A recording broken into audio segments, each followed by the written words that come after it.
Rocky Top Insider presents the RTI Rim Runner with Bob Baskerville and Ryan Shumpert.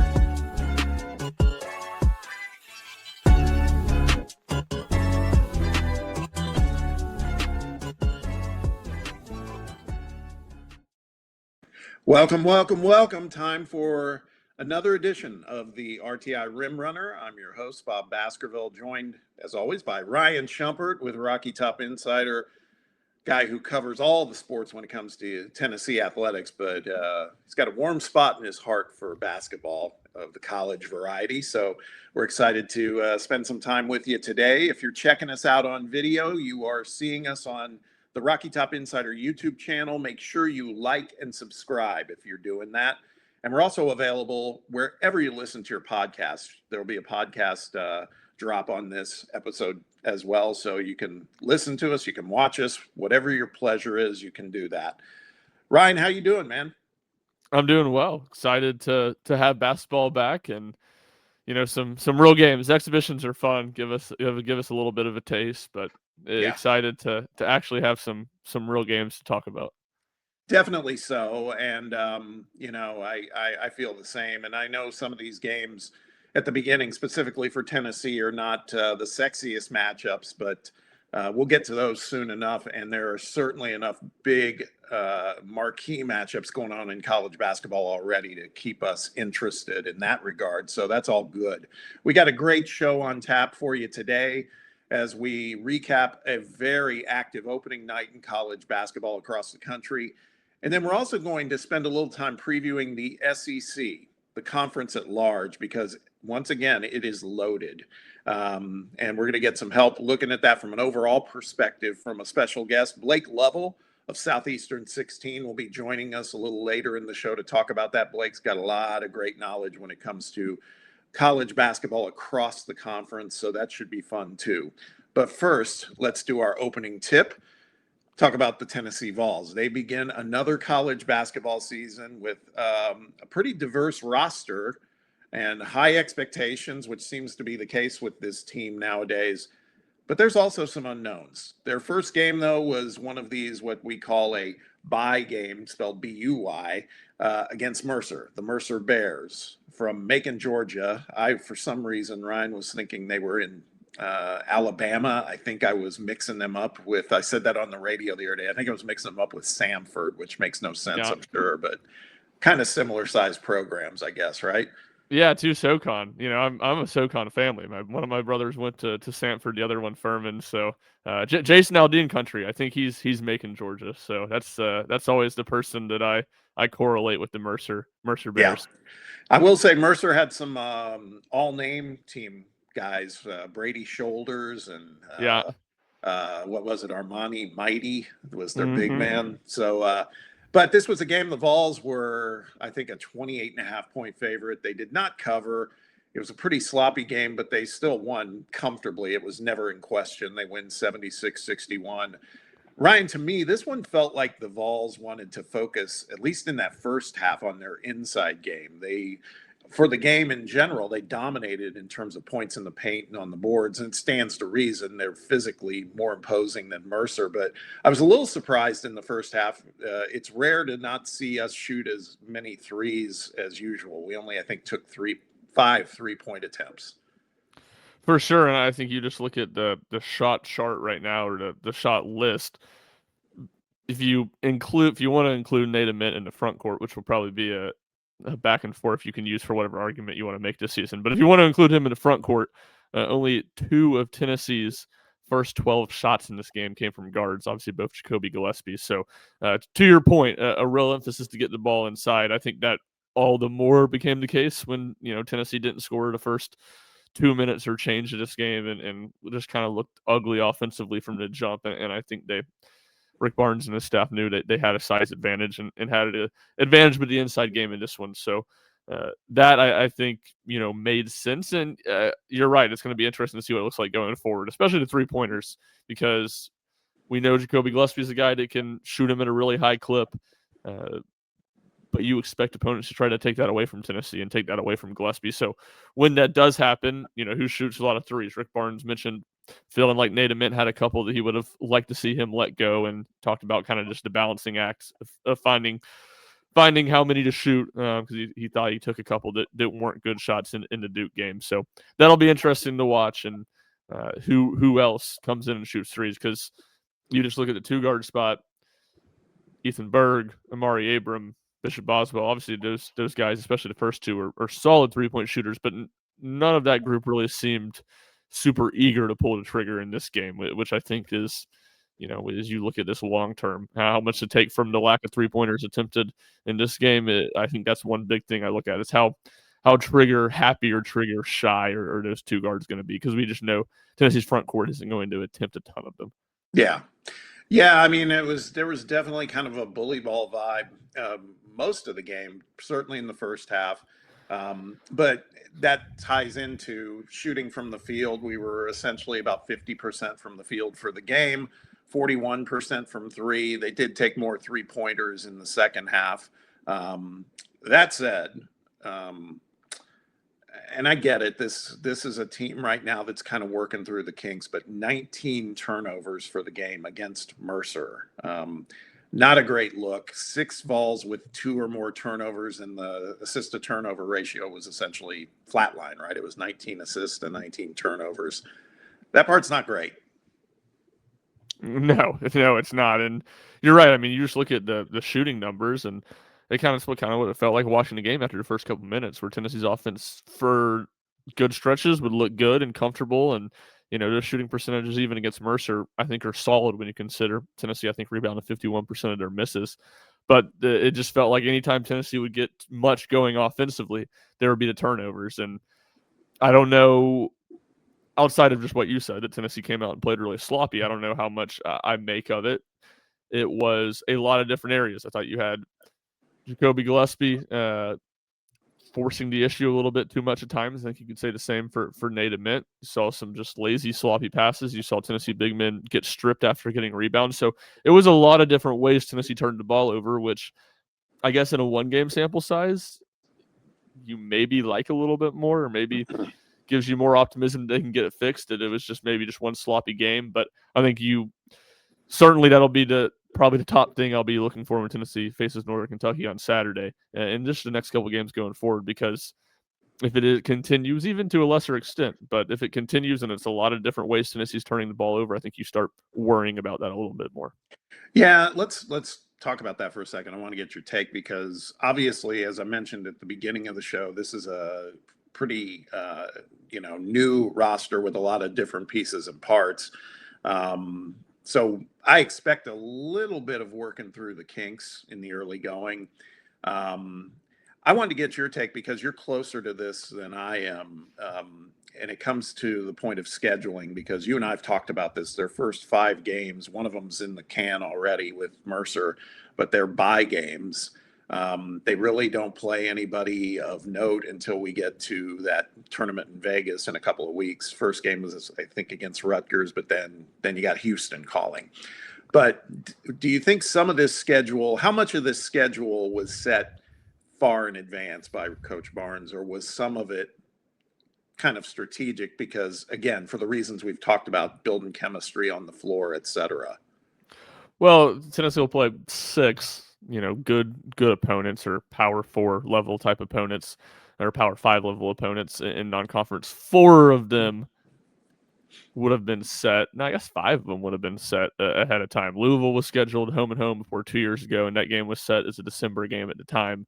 3 games, and Players there in Las Vegas were set for Thanksgiving weekend, and then the ACC SEC Challenge is always that first week in December. So most of it set ahead of time. The Illinois game, I don't know.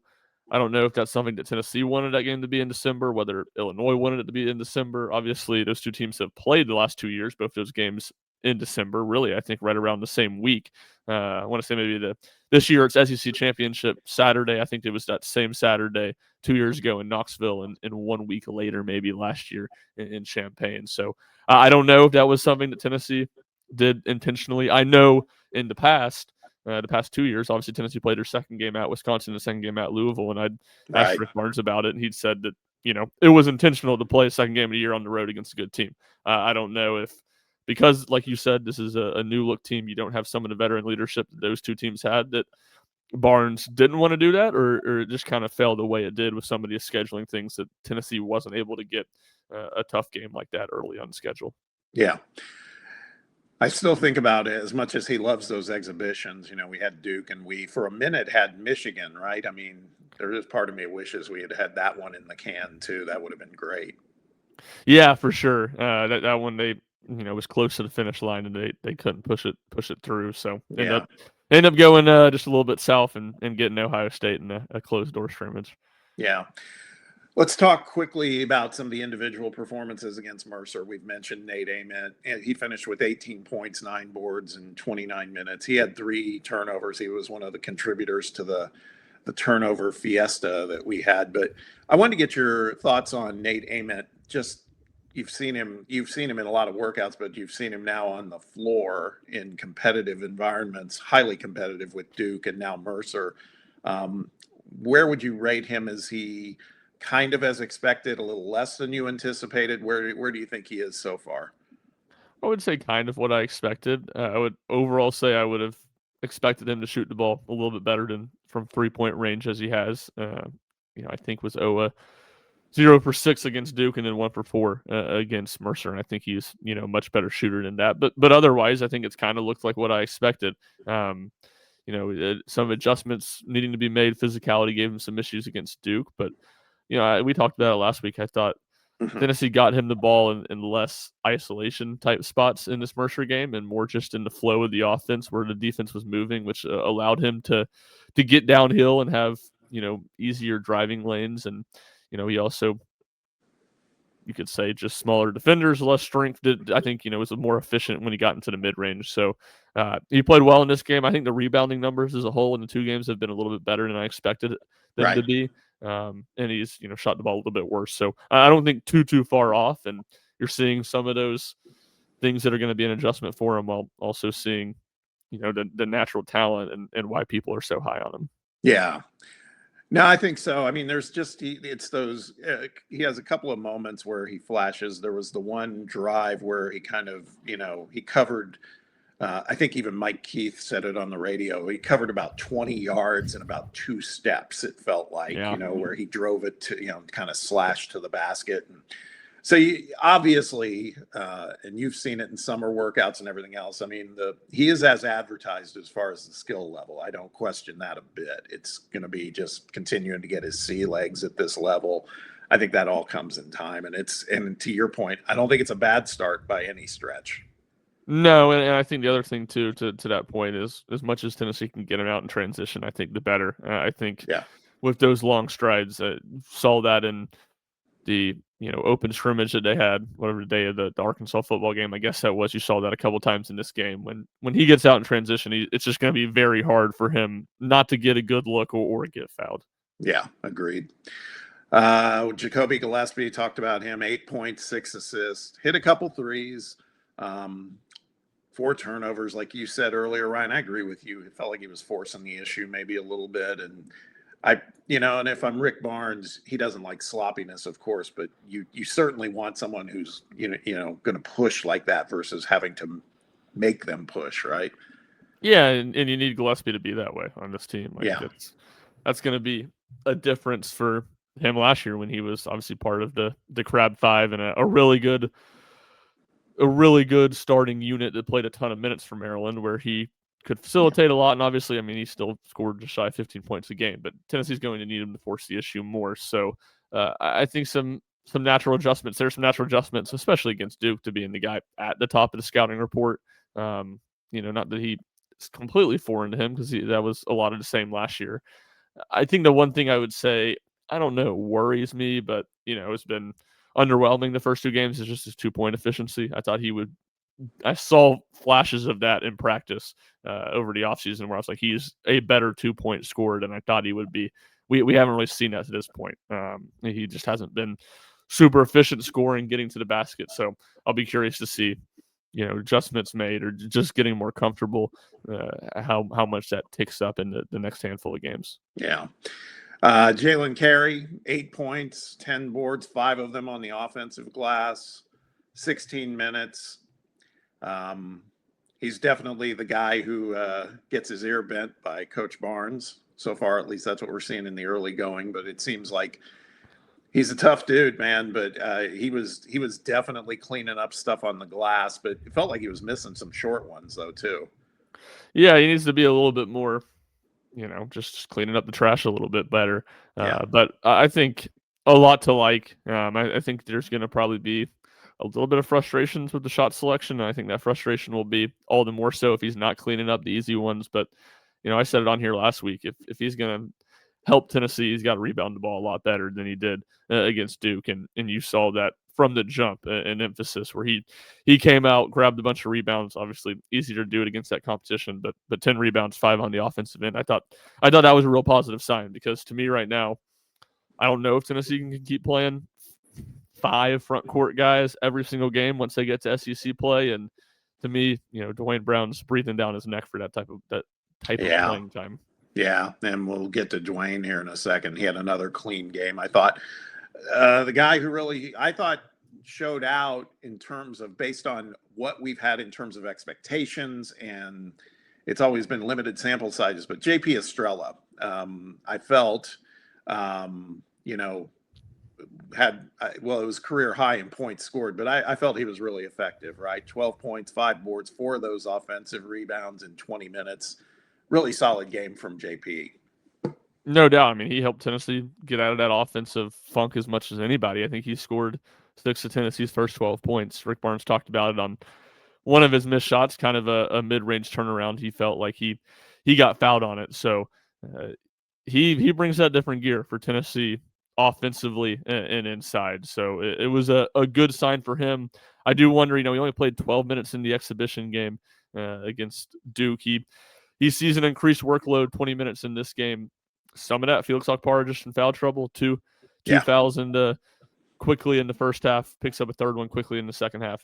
To me, one of the big questions I'm looking for Tennessee in rotations is how comfortable do they feel playing JP Estrella and Felix Okpara together? Because I think that front court gives them a different level of juice. Yeah.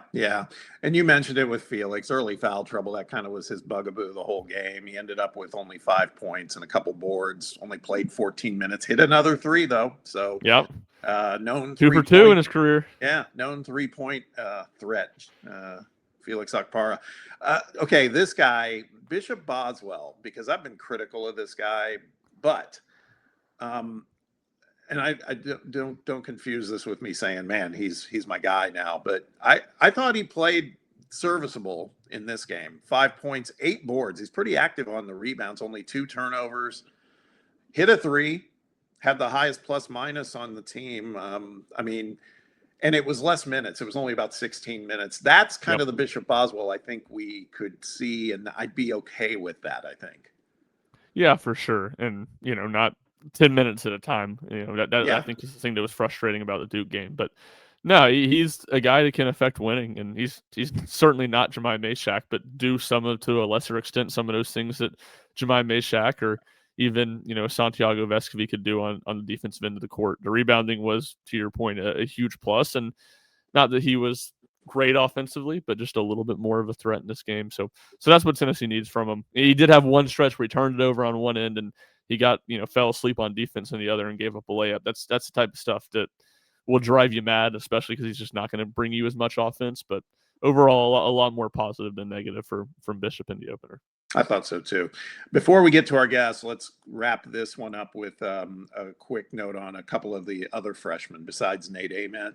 And I loved what I saw for the most part. You talked about Dwayne Brown a little earlier, had, like I said, another clean performance, 6 points, 5 boards. On my podcast with Chris Lowe, we had Ron Slay on the other night, and Slay was saying he loves Dwayne Brown. He's like, that's my kind of guy. And I do think he's a Barnes guy. And I was impressed with him. And then we got to see Troy Henderson, who I know you've been a fan of too, and hit a couple threes, 12 minutes played. And it sounds like Barnes, at least for the moment, is saying that he sees them both in the rotation now. Now, what that means, I don't know, but I just wanted to get your take on those two so far. it was good to see both of them. And I think, Brown's performance kind of validated a little bit of what he did against Duke, said it wasn't a one-off. And obviously what he did against Duke, I think, carries more weight as a freshman in the Right. competition. But he just looks comfortable out there. He gets himself in the game quickly, with being able to rebound well. Obviously, he has good touch around the rim. I've said it before. I again, mentioned it with Jalen Carey a minute ago. I don't know what the role looks like because Tennessee's front court depth is so good, but man, he's the type of guy that could have helped Tennessee a lot last year, on last year's Yeah. roster, and it's hard not to be high on him long term. Henderson, what we saw in that game is what I've seen in practice. I think he's the second best shooter on the team besides Jacoby.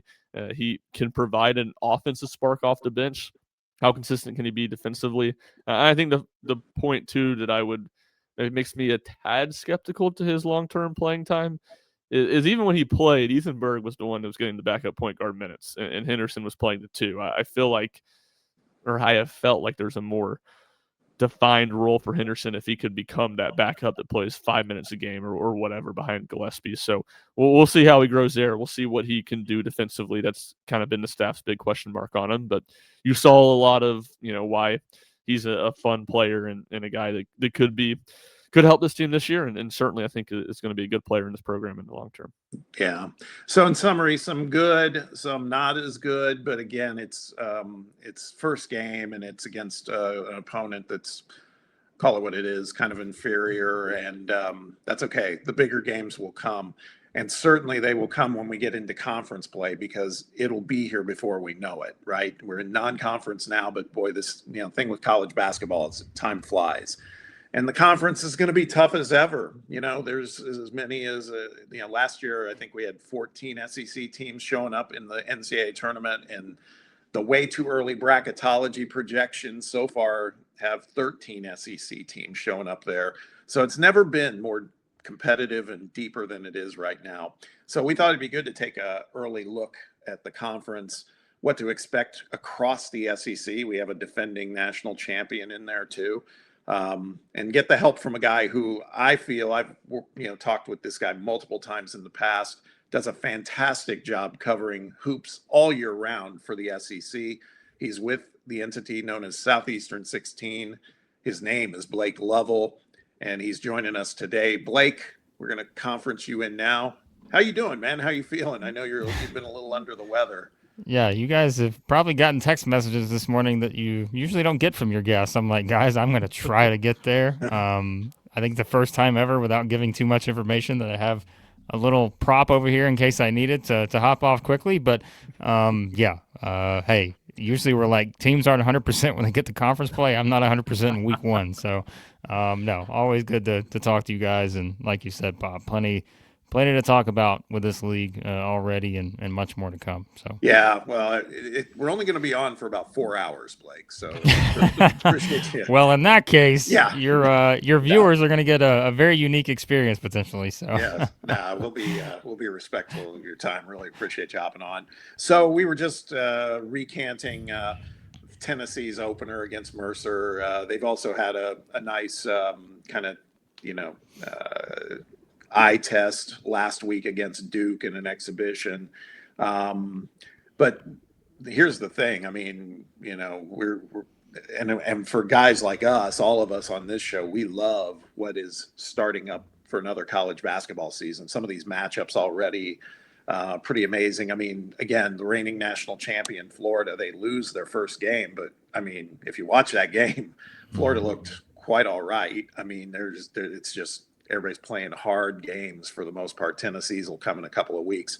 From your top line perspective, and then we'll dig in a little deeper on some of the teams. What's your thoughts on the SEC this season versus last? Because it's kind of which one is more elite than the other, I guess would be how you'd put it. But as you're heading into this season, what are you keeping an eye on? Yeah, I think one of the differences for me, I don't know if the top tier group will include as many teams. I mean, what was it? I feel like we had several times last year where you had 5 top 10 teams, 6 top 14 teams or something like that. I don't know if the SEC necessarily is going to be in that position this year long term, just because again, I mean, some of these teams lost some key contributors. You mentioned Florida. I think Florida's going to be perfectly fine, but listen, they win that game if they probably have one of the three guards they had last year and make a few more Right. shots. And so I just think it's going to be one where I don't know if the top tier is going to be filled with as many teams. Are you still going to have multiple teams that can make the Final Four? Yes. But I think that's where the questions come in for me is once you get past maybe those first couple teams, it's like you can throw a Tennessee in there. Does Tennessee have that Final Four type upside? And you look at teams like Alabama and even Arkansas and Kentucky, I think are there. Like I said, I still am pretty confident that Florida's going to be just fine. But I think we have a few more questions than we did last year, just in terms of the overall depth, maybe at the top when it comes to national title type contenders. Blake, I'm glad you mentioned tiers because that's kind of something I wanted to get into. I guess from my perspective at the top, I'm curious. Do you view a Kentucky or a Florida in that top tier? Because I do think you just naturally look at Tennessee, Auburn, Alabama. I don't see them being quite as good as they were a season ago. So do you view all those teams kind of in the same tier? Do you have a separator at the top where you see a couple teams you truly believe to be the favorites in the conference at this point? Yeah, so I feel like the entire offseason, we kept saying the top six, and we kept including the same teams in there, and it was Florida, Kentucky, Arkansas, Tennessee, Alabama, Auburn. And we're just like, that's kind of your separator, you felt like at that point. And Florida and Kentucky usually were leading the way in that conversation for me, and probably still would. I think Arkansas is closer than anyone else of the other group right now, just because I think this is a year where it's one game, but you can kind of see, I think there's going to be some significant offensive differences with this team than the one they had last year, which is good for Cal because I've always said I think that's the one thing I don't necessarily trust Cal with is offense. But I think they have the playmakers this year where they're going to be fine. So I would keep Arkansas in that same category. Yes, a few more questions I have with Tennessee and Alabama and Auburn, but I'll tell you, we said top six all summer. I still think the team that I've been pushing is the sleeper team. I feel like for months now, and certainly they made me look okay on night one. I know it's an inferior opponent, but I'd be surprised if Vanderbilt finishes outside the top six now. I think they are the kind of team that would I put them in the same league as Florida and Kentucky right now? No, but I'd be okay putting them in the same conversation with Tennessee and Alabama and teams like that because I just think that their upside is going to be there. Beyond that, I think you've got a few more unknowns with some of the other teams out there. Can they reach that type of level? On Arkansas, they're a team that, again, it's been one game in an exhibition, and those things can always be misleading. But I'd rank them lower in my preseason rankings in large part not because of what I thought they could be in March, but just in the John Calipari hitting the ground running. They've looked good so far, and it feels like more of those pieces are clicking early. Do you buy into their ability to start fast, not just in non-conference, but once SEC play begins and not dig themselves a hole that kind of eliminates them from winning the league, essentially? Yeah, and that's what they've done, and that's why I always laugh. I'm like, somehow I find a way to pick Arkansas like second every year in the league. And, this year I'm like, I don't know if I want to do that. And, you get some pushback from fans, and they're like, well, why not? This is teams. But I'm like, because here's the numbers. Like, this team has disappointed in SEC play 3 years running now. And every year we kind of hear the same thing. It's like, well, they have a lot of upside. They're going to be a great team. And they're going to win the league. Well, it hasn't really come close to being that way. Now, they've had great NCAA tournaments, but like you said, I think they've been slow out of the gate, multiple years now, and I think that's the question. I feel like this team, just based on, like you said, what we've seen, whether it's the exhibition, this other game, or whatever, I do feel like they're further along offensively, and I think it's just because they have Darius Acuff and Malik Thomas and guys like that who just seem to have a bit more of a knack for the way they have to play to be successful under Cal.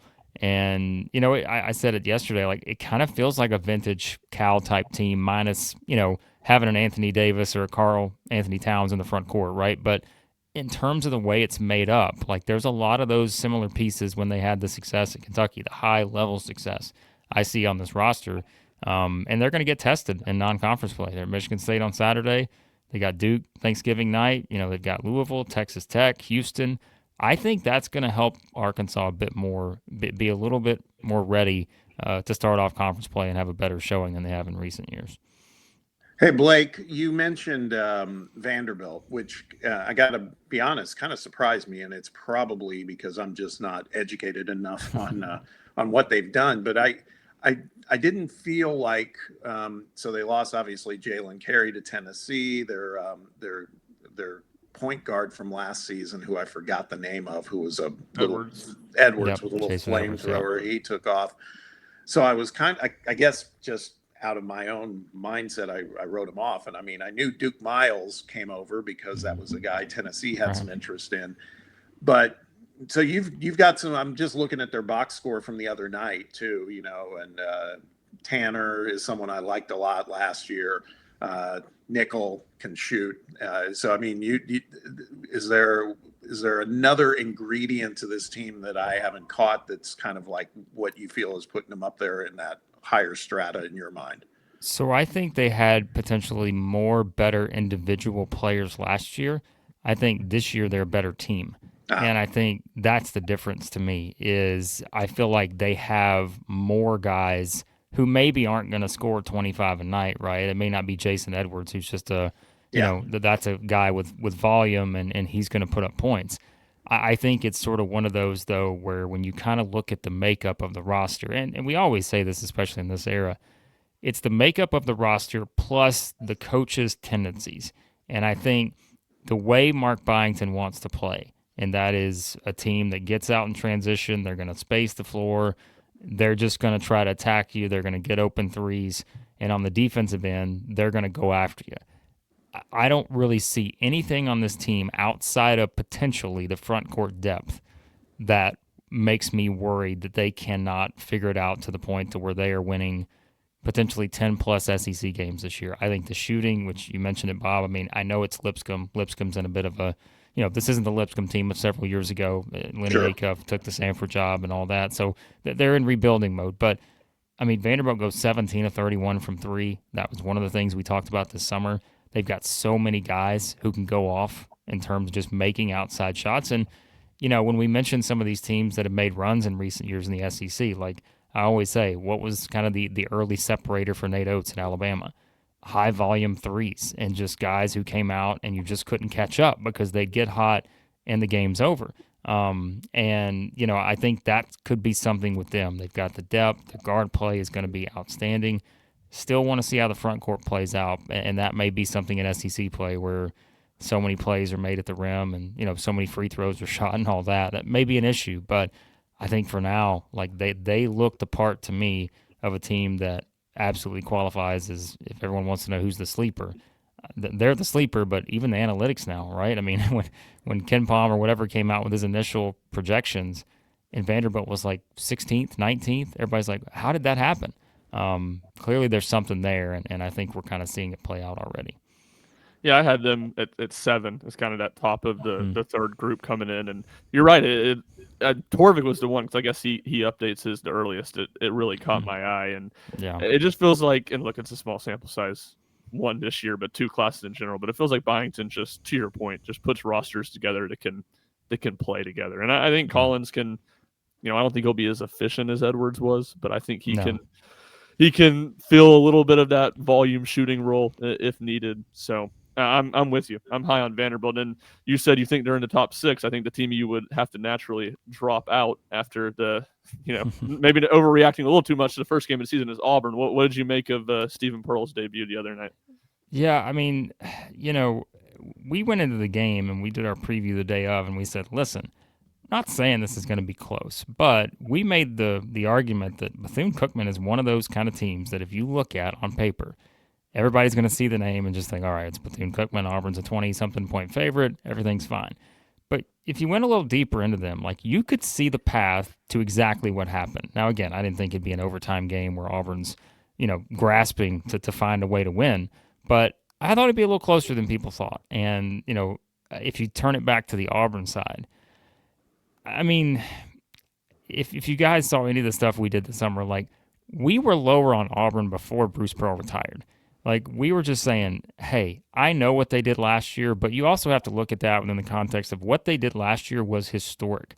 They had a historic NCAA tournament resume. The things they accomplished were unlike not any Auburn teams we've seen, but like most teams we've seen in college basketball, period.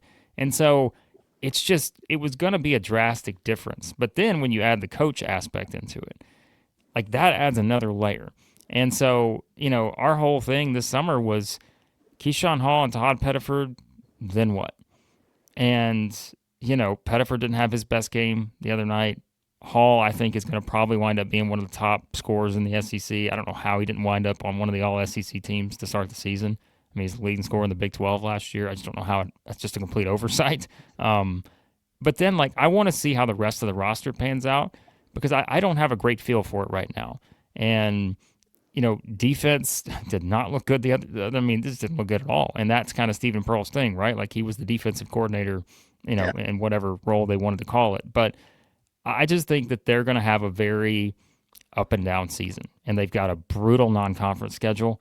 That's the kind of thing, guys, where it's like you have these non-conference schedules. They can either make you the way they made Auburn last year, or they can completely break you before you get to SEC play.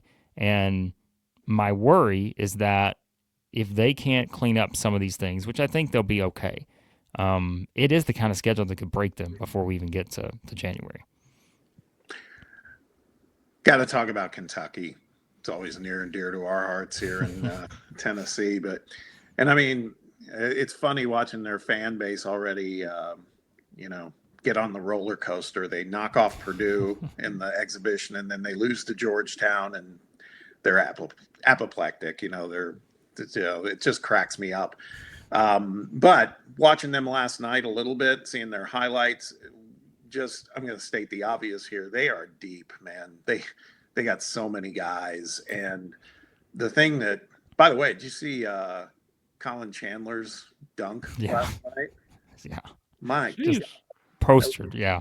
That was amazing. Anyway, the one thing I would argue is with all these players, obviously Otega Owe and Chandler, Jasper Johnson, I think what may make this team, what may be the most valuable additions to this team are Denzel Aberdeen and Mohamed Diabate. And the reason I'm saying that is they played at a high level already. First off, Aberdeen coming off a national championship team. These guys play defense, and I feel like that's kind of I don't know if two guys can make all the difference in the world for Kentucky, but that's a difference because they played none of it most of the time. What are your thoughts on Kentucky? Yeah, you mentioned, I think those two guys are significant additions. And to me, if Kentucky fans can get used to the idea that this is not going to look like the teams they've had in recent years, even under Mark Pope. And remember, under Cal, the last year, they're the best three-point shooting team in the country. Mark Pope's teams have always shot the ball well from three. I think Kentucky fans had somewhat of a misleading perception that they were going to be a great shooting team this year. And they went 7 of 27 last night. Again, this is something else we talked about. My colleague Max Barr, of course, does a great job. And he broke down the data this summer that showed you that Kentucky could quite honestly be one of the worst three-point shooting teams. And they're going to be nowhere near what they were last year. But the difference is when you add in a Mo D, you add in Aberdeen. Let's be honest, too. Kentucky last night's probably playing without two of their top three players for the season, in Jalen Lowe and Jaden Quaintance. Right. Not even stepped on the floor. And so if you add that to what they have, they should be a team that just attacks, beats you up on the glass. And honestly, those are things that are different than what we've seen under Mark Pope, whether at Kentucky or whether at BYU. That's a little bit of a difference.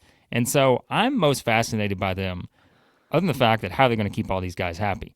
They legitimately have 12, they're 12 deep. And I don't know how it plays out rotation-wise. It's a good problem to have right now. Once we get later in the season, it may not be as much. But I think it's really figuring out, can they adapt to what is a different style? And I just think they're going to have to win in a different way because I think they are going to have some of these shooting performances. They started slow last night against Nichols.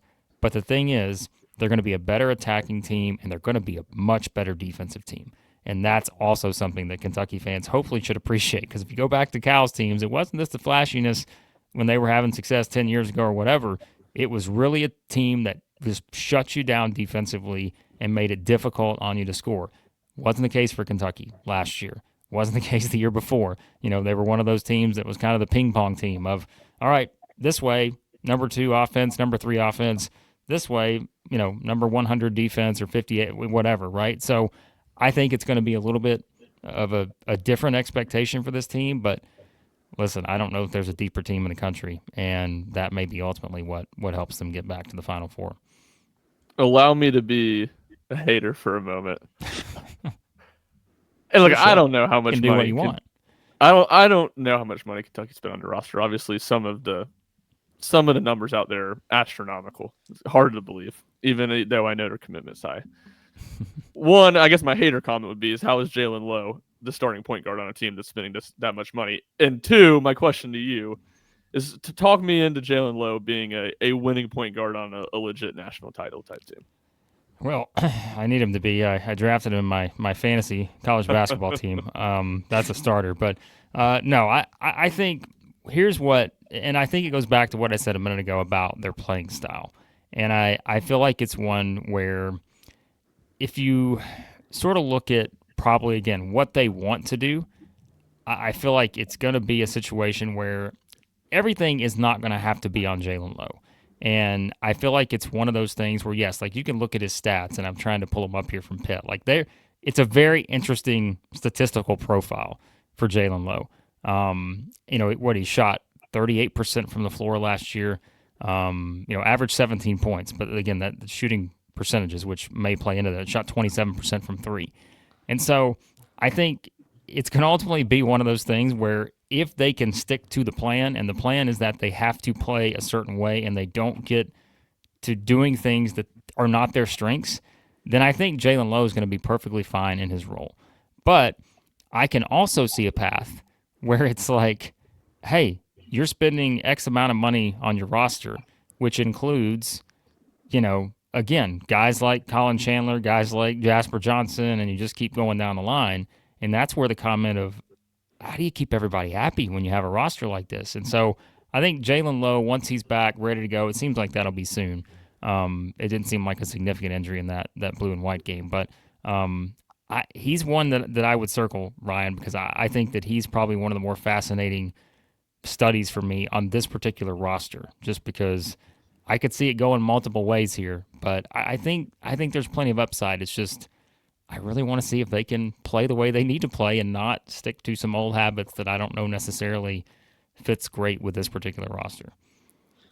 We're talking with Blake Lovell with Southeastern 16. Blake, we'll just hit you with a few more questions and then let you get out of here because you've been gracious with your time as you're a little under the weather, but your ball knowledge is on point as usual, so appreciate that.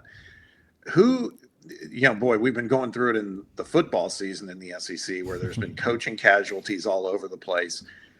If you were to look across the SEC right now, because that's one thing I think is such a calling card at this point for the conference. There's so many good coaches. Mm-hmm.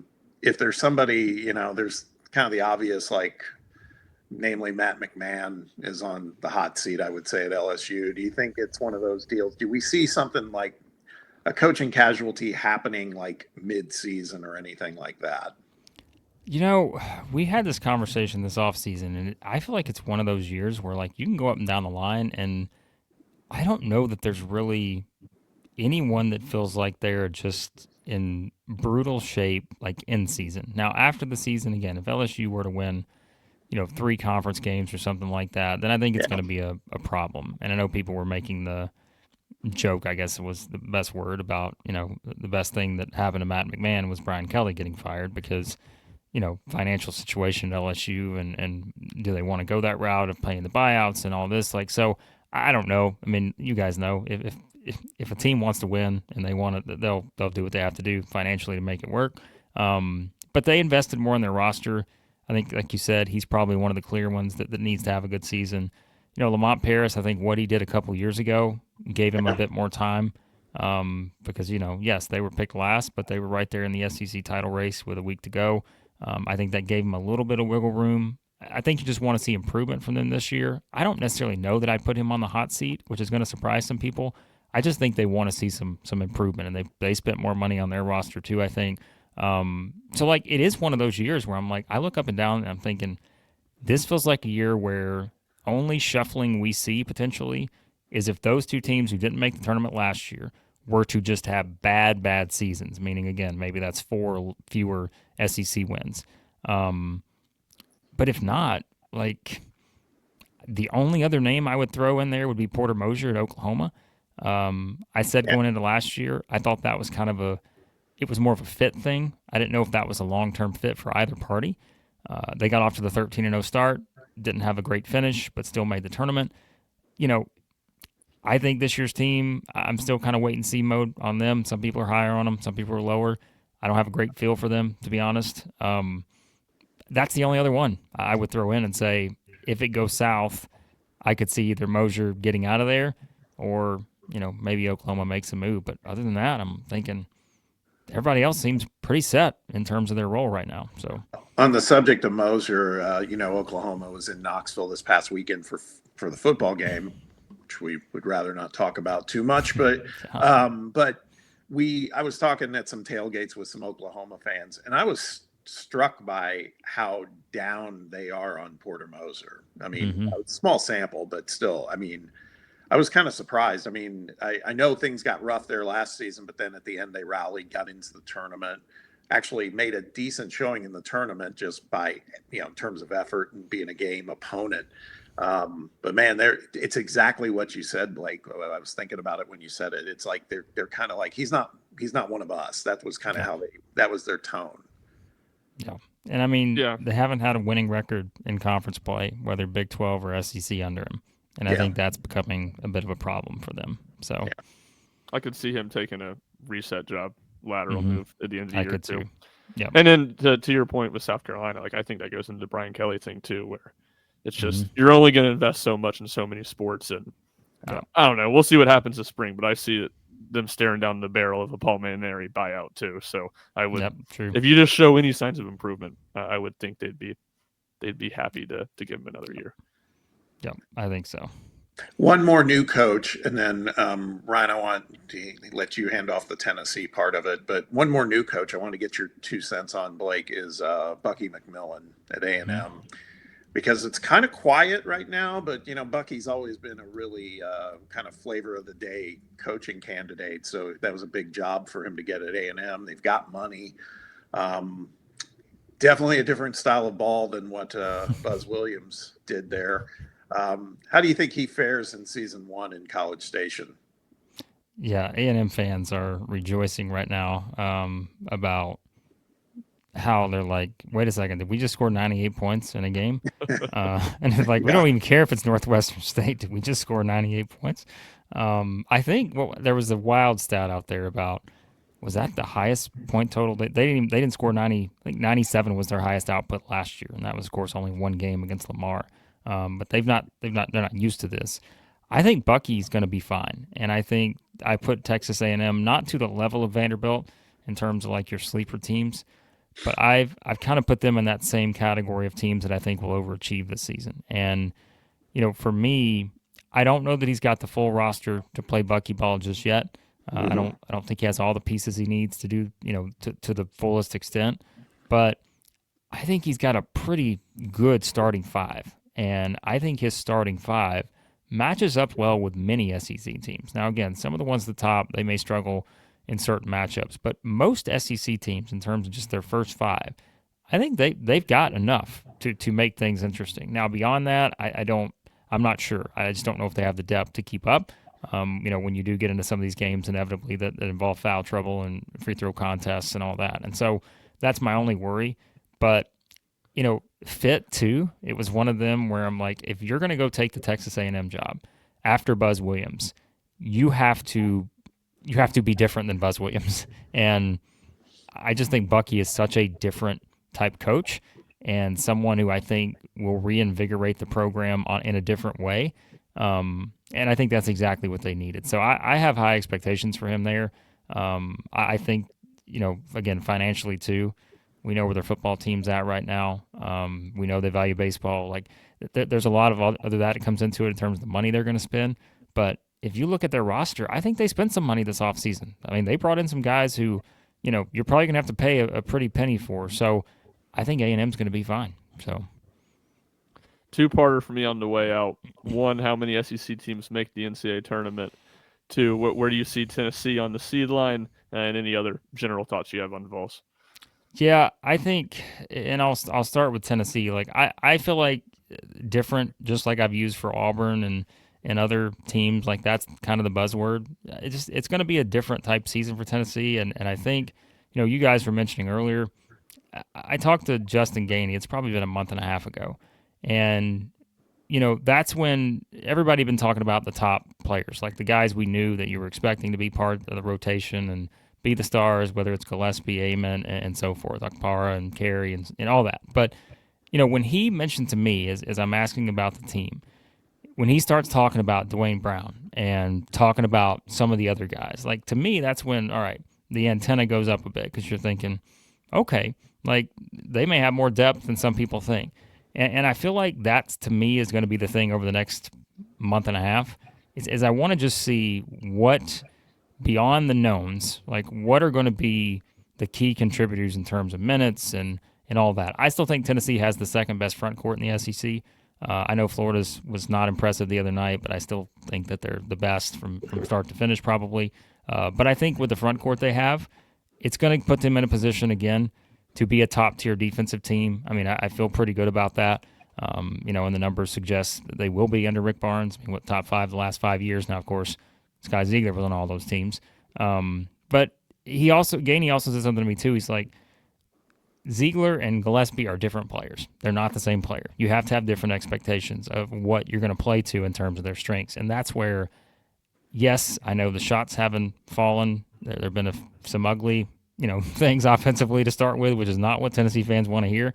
I think if they can be in a position where Nate Amon is not having to just create by himself solo on every other possession, and they actually run some stuff that can get him good shots and be able to, and I'm talking more specifically in these tougher non-conference games and SEC play, more so than just what we see, from some of these other games. I think they're going to be fine because he is, look, the upside's there. You guys know it. I mean, you can't teach some of the things that he has in terms of the skills and just the overall makeup with the athleticism and the length and all that. But I want to see them make a dedicated effort to run some offense through him rather than him having to create the offense himself. And I think they're going to be fine doing that with Gillespie at the point. So I think Tennessee, seed-wise, look, I'd still be surprised if they're not a top 5 seed. I think that's probably, should be somewhere in there. And I think from the SEC standpoint, I am not going to go as high. I'm a little bit more pessimistic, and maybe that's just like, hey, like at some point this thing comes back a little bit. I probably set it at 12. And the reason I say that is the 185-23 record in non-conference play last year. I think what people have to remember is that did way more work than anything else. That did so much more work than conference play last year for so many of these teams. They just found a way to win so many non-conference games. And a lot of those were 2-point games, 3-point games, 4-point games. Some of that is going to, law of averages, come back to the middle this year. They're going to lose more of these games. Florida just lost Arizona. And so I think that's what's going to keep the SEC from getting that many teams in this year. Too, it's like even look at the ACC-SEC challenge. ACC should be significantly better this year. They're going to lose more games. They're not going to go 14-2 the way the SEC did last year. So add a few more losses in. I think that's what ultimately hurts the SEC on Selection Sunday. Is I just don't know how you replicate a just historic record that they had in non-conference play last year. They've already lost 2, so right. They got 21 to give the next 55 exactly. days. And that's a lot based on some of these schedules. So yeah. Hey, Blake, listen, man, really appreciate you spending time with us today. This is great. It gets me more fired up about the season ahead. Let everybody know where they can check out your work because you guys do a great, great job come basketball season. Yeah, I appreciate it, guys. Yeah, Southeastern 16 on YouTube. Of course, we're pretty much doing daily live shows now in the mornings, sometimes morning and night, reacting to games as they finish. So, yeah, you can check them all out there. We'll have plenty to talk about this season for sure. And yes, I always enjoy chatting with you guys. And hey, I feel a little bit better right now. So maybe this is all I needed. It was just a little basketball talk to get me out of this funk this morning. We have that effect on people, man. Of I course, have to yes. say, happy for you to feel better, and you did good, man. Nice segment here. Thank you again, Blake. I'm sure we'll talk again soon. And Sounds good. hope you feel Thanks, better. guys. Yeah, I See you, appreciate man. it, Blake. Thanks. Yeah, that guy, he and Max, they dig in deep, man. It's good stuff usually too. That was a fun conversation. That was a lot of great detail, and Yeah. some of those teams that I don't know as much about right now. A lot of really good stuff from Blake. Yeah, he really, again, that's what I was saying. He kind of took me by surprise with the Vanderbilt overview, but I believe in what he says. Usually, he's done some digging. So Yeah, I have. He made me feel good because, and we didn't get into all of it, and not that he said Texas A&M is going to be great, but in that second group, that's where or third group, maybe you'd want to say, in my preseason predictions, I had Vanderbilt 7 and A&M 8. I do think I'm biased towards Buckyball. I mentioned the Sanford ties at the start, Yeah. so I love me some Bucky McMillan. He's kind of the guy that I was hoping it would time up with whenever Rick retired to come to Tennessee. So disappointed that didn't work out, but I think they're, at the very least, going to be a much more fun watch than they were a season ago. Yeah. Before we take a quick look as we wind the show down at what's happening this weekend, because there's some big matchups coming up. We talked last week about these. What a class of freshmen, right? We've got one of them in Nate Ament, but AJ DeBonta, Darren Peterson. You tell me, you probably knew. I think I heard vaguely about Koa Pete, but man, this guy was a monster against Florida the other night. He was, and I think you heard a lot of buzz about him, but it was mostly like mentioned with the Arizona freshmen, because they got 3 of them that were big recruits. And yeah, I mean, you said it. He was just phenomenal. I think, and maybe this is my Tennessee lens, but I just saw a lot of Grant Williams in him, honestly. Like, he's a little bit taller, but the way the physicality he played with, how he could play skilled back to the basket. He didn't hit a single 3-pointer. I don't even think he took a 3-pointer in the game, and just scored consistently from just such a threat from 15 feet in. Probably with that, extra height, a little bit more juice on the athleticism than Grant had, especially early in his Tennessee tenure. But yeah, he was awesome, and I thought it was interesting that I was during the same time as the Tennessee game, so was following it then and watched the end. I was waiting for Barnes's press conference, but went back and watched all the extended highlights yesterday. One thing I caught from the announcers is they said, they think Braden Burries, the Arizona coaches said they thought Braden Burries could be the best and their leading scorer by the group, and he's the guy that had a quiet game, so left super impressed with Arizona. And I also thought it was of note that when they got the closing times as good as Pete was, it was Jaden Bradley who closed out that game with a bunch of huge baskets. So again, kind of like Blake said, not hitting the panic button on Florida by any means, but Arizona looked great. And then same meant to add too. Tough. I think Tobe Awaka, who I love and I'm rooting for, I think he's going to be stuck in that backup role. I'm afraid again this year.